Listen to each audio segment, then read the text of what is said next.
Because it's what I do. And I know that that sounds really weird, but yes, obviously I own a business. I founded a business, but it's not a business, it's our passion.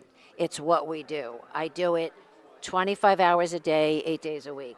My eyes are like a man's. I'm always looking, always looking.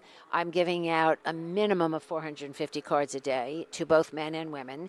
It's just what we do. Carly's in the bathroom nonstop. She's pregnant. There are women in the bathroom. She's talking to them all the time. This is where we have the opportunity and the secrets to literally start talking to a woman and say, I have your husband.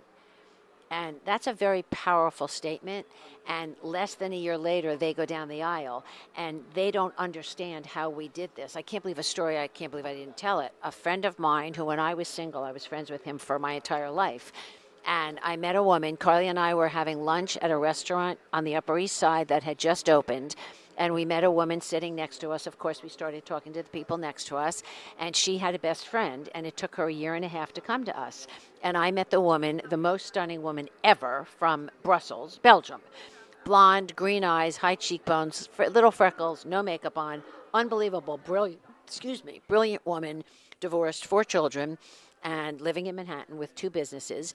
And this friend of mine, who I've known my entire life, was divorced. And the minute I saw her, I said, oh, you're going to marry my friend Lenny. And she looked at me like, what? And I started telling her about him, and she said, well, that's not possible. He doesn't live in New York anymore. And I went outside, asphalt green, Starbucks in the 90s on First Avenue. I was with her for 20 minutes. It took me less than that to tell her who she was going to marry. It was almost 15 years ago. She moved. They're living out of state, and they're blissfully happy. And it took me literally, we can look at women or look at men and tell them who they're going to marry. How can you not love what you do? I love meeting new people. I think that we meet such amazing men and women that have really great stories.